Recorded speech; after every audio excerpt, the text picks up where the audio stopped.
Somewhere in a public library, a man was quietly buying and selling drugs to 200,000 people, and no one around him had any idea? October 1, 2013. A public library in San Francisco. Rows of quiet readers. Laptops open. Nothing unusual, except for one man, sitting near the back, logged into a hidden website that federal agents had been hunting for over 2 years. He believes he is untouchable. He believes the layers of encryption wrapped around his identity are unbreakable. He is wrong. Within minutes, 2 undercover agents will stage a fight beside him to distract him for a single, critical second, long enough to seize his open laptop before he can lock it. In that second, an empire collapses. The man's name is Ross Ulbricht. But for 2 years, almost no one knew that name. They knew him only as Dread Pirate Roberts, the ghost who built the first great marketplace of the dark web. To understand how one website could terrify federal law enforcement across 3 continents, you have to understand what the internet looked like just beneath its surface in 2011. Most people only ever touch the visible web, the pages indexed by Google, the sites your browser finds without effort. But underneath that layer exists another internet entirely, encrypted, anonymous, deliberately hidden from view, reachable only through specialized software. This is the dark web, and its most famous gateway is a browser called Tor, originally developed with US Navy research funding to protect intelligence communications, later released publicly as a tool for anonymity.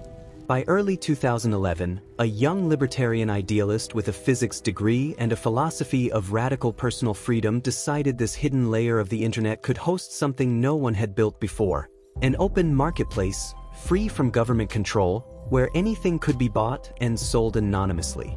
He called it Silk Road, borrowing the name from the ancient trade routes that once connected empires. He gave himself the alias Dread Pirate Roberts, a name pulled from a novel and film where the title is passed down from one man to the next, each one hiding behind the same legend. It was, in hindsight, a chillingly accurate choice. What made Silk Road different from every failed attempt before it wasn't just the anonymity of Tor. It was the marriage of 2 technologies. The site ran on hidden servers untraceable through normal means, and it required a specific currency to function, one still new enough that most banks and governments didn't fully understand it yet: Bitcoin. Silk Road didn't just use cryptocurrency. It arguably built cryptocurrency's first real-world use case at scale, years before most people had ever heard the word. Within months, the site was doing steady business. Within a year, it had become something else entirely, a fully functioning digital black market with vendor ratings, buyer reviews, customer service disputes, and an escrow system designed to build trust between total strangers engaged in federal crimes. Investigators would later estimate the site processed transactions reportedly totaling well over $1 billion in Bitcoin's value over its lifetime, moving primarily narcotics, though its reach extended into other illegal goods as well. And here is the question that should already be forming in your mind. How does a single person build and run something this large, this sophisticated, without anyone, not friends, not family, not roommates, ever suspecting the truth?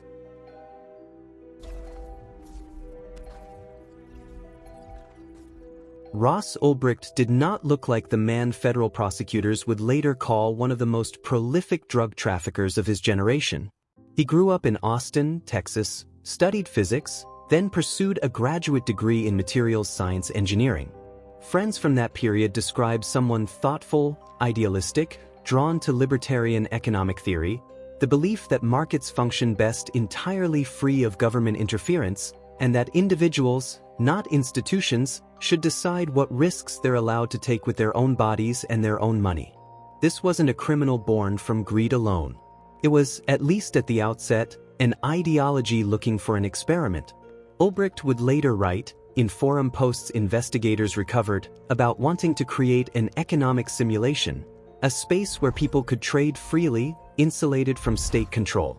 The tragedy, and the horror, of Silk Road is what happens when that kind of abstract philosophy collides with the very real, very human damage of an unregulated drug marketplace reaching hundreds of thousands of people.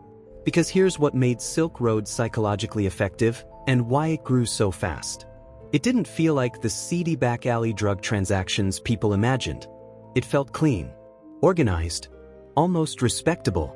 Buyers left star ratings. Vendors built reputations over months and years, the same way a seller on any ordinary online marketplace would. The escrow system meant money didn't change hands until the buyer confirmed the product arrived. For many users, some of whom had never bought illegal drugs in person and never intended to, the site removed the fear of a violent street deal and replaced it with something that felt, disturbingly, like ordering from an online store. This is the trigger investigators and psychologists would later point to again and again. Familiarity breeds trust, and trust lowers our guard. The interface looked like something you already knew how to use. The reviews looked like something you already knew how to read. Your brain, wired to trust systems that resemble ones you've used safely before, stopped treating this like a felony and started treating it like Amazon. But underneath that clean interface, federal agencies across multiple countries had already started asking the same question. Who is Dread Pirate Roberts, and how do we find him?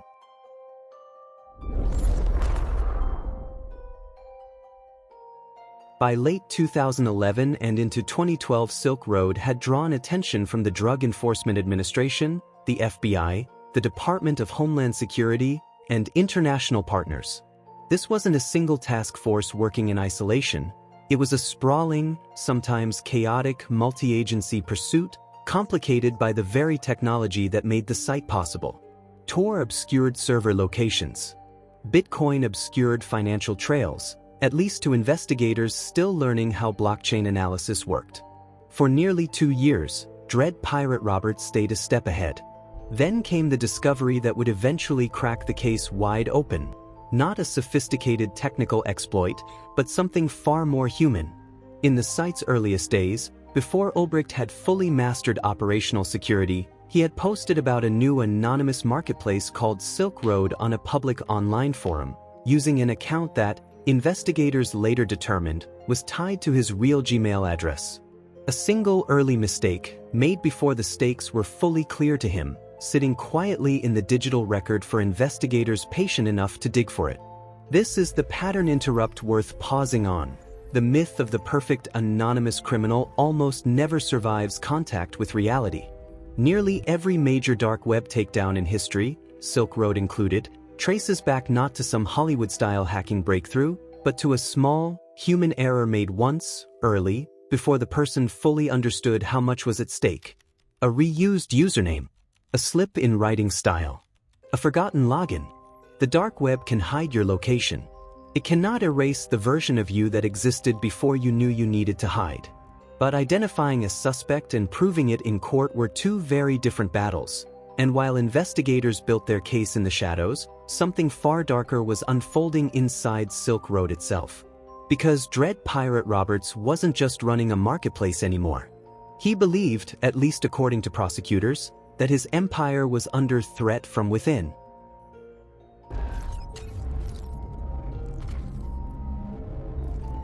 In early 2013, prosecutors allege, Ulbricht believed a Silk Road employee had stolen a significant amount of Bitcoin from the site and was threatening to expose user identities. According to the criminal complaint, Ulbricht, under his Dread Pirate Roberts alias, solicited a hitman through the site to have that employee killed, allegedly paying for the job in Bitcoin. Prosecutors later alleged this was not an isolated incident, pointing to messages suggesting several similar solicitations tied to threats against the operation. No murders were ever actually carried out, and no bodies were ever found connected to these alleged plots, a detail that matters because it separates documented fact from unproven allegation. Ulbricht was never charged in New York with these murder-for-hire allegations reaching trial on those specific counts the way the drug trafficking charges did. A related case pursued in a different jurisdiction was ultimately not prosecuted to conviction. But the messages themselves, recovered from server data, remain part of the public record. Cold, transactional negotiations for violence, written by the same person who, in other forum posts, described his marketplace as a force for individual liberty. This is the twist inside the twist. The idealist and the man allegedly negotiating contract killings were not two different people occupying the same body at different times. Prosecutors argued they were the same person at the same time, holding both realities simultaneously. A pattern psychologist who study white-collar and ideologically motivated crime describe often the conviction that your cause is righteous enough to justify almost anything required to protect it. Give someone enough belief that they're the exception to ordinary morality, and violence stops looking like a crime. It starts looking like defense. And while all of this was unfolding behind the scenes, something even stranger was happening inside the investigation itself, because it wasn't just criminals threatening Silk Road from the outside. It was the government's own agents.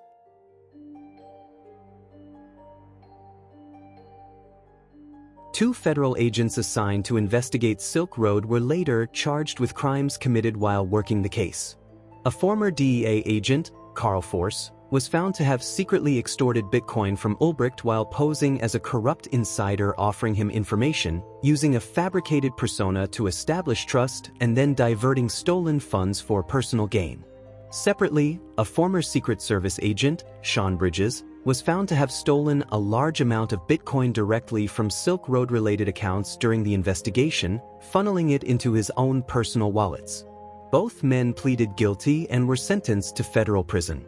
Pause on that for a moment. The very agents tasked with dismantling a criminal marketplace built on the promise of anonymous, untraceable wealth were, at the same time, secretly seduced by that exact same promise. It is, in its own way, the most human detail in the entire case. Proof that the psychological pull of anonymous digital money didn't discriminate between the people running the black market and the people hunting it down. By mid-2013, investigators had triangulated enough evidence: the early forum post, financial trails, server data seized through international cooperation, to identify Ross Ulbricht as their prime suspect. But identifying him wasn't enough. They needed him at his laptop, logged in as Dread Pirate Roberts, with the site's administrative panel open, proof that could not be argued away in court.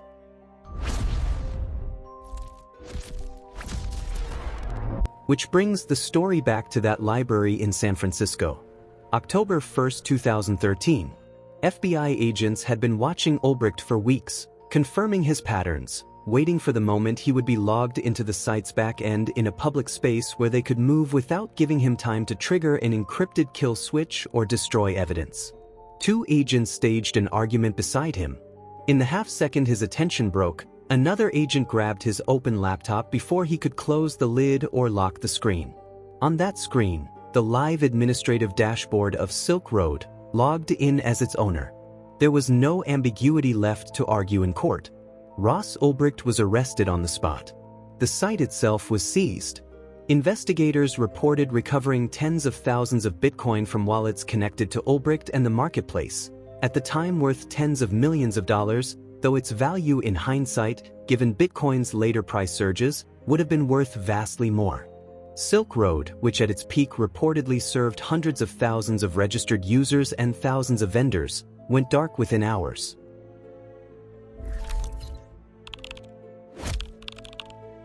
Here is the detail that turns this from a simple crime story into something far more unsettling. The technology that powered Silk Road didn't die with it. If anything, the takedown proved the model worked, and worked well enough that it needed to be destroyed by force rather than simply outcompete. Within weeks of Silk Road's seizure, successor markets began appearing, some explicitly branding themselves as its replacement. Silk Road 2.0 launched almost immediately, run by former administrators, and was itself shut down by law enforcement roughly a year later. Other marketplaces, Alphabri, Hansa, and further platforms after them, rose using the exact blueprint Ulbricht pioneered: Tor for anonymity, cryptocurrency for payment, an escrow and review system to manufacture trust between strangers committing federal crimes. In other words, Ross Ulbricht didn't just build a criminal marketplace. He accidentally authored the design template that the entire modern dark web economy still runs on, more than a decade later. Every successor site, every law enforcement takedown that followed, every headline about a new dark web bust, all of it traces its architecture back to the blueprint one idealistic engineering student sketched out in 2011, believing he was building a libertarian experiment in freedom. Ulbricht's trial began in early 2015 in a Manhattan federal court. He was convicted on all 7 counts against him, including narcotics trafficking, conspiracy to commit computer hacking, and money laundering. In May of 2015, the presiding judge sentenced him to life in prison without the possibility of parole, a sentence widely regarded as extraordinarily severe for a nonviolent offender, and one that became the center of a fierce, ongoing public debate. The judge, addressing Ulbricht directly at sentencing, told him he was not better a person than any other drug dealer. Government investigators would later state that they had identified several fatal overdoses connected to drugs purchased through Silk Road, underscoring that behind the site's clean interface and 5-star vendor ratings sat a body count that no amount of libertarian philosophy could erase. For families of those victims, Silk Road was never an abstract experiment in economic freedom. It was the reason someone never came home. For over a decade, Ulbricht became a cause. Supporters, many from the libertarian and cryptocurrency communities, argued his sentence was wildly disproportionate, pointing out that violent offenders often received far less time.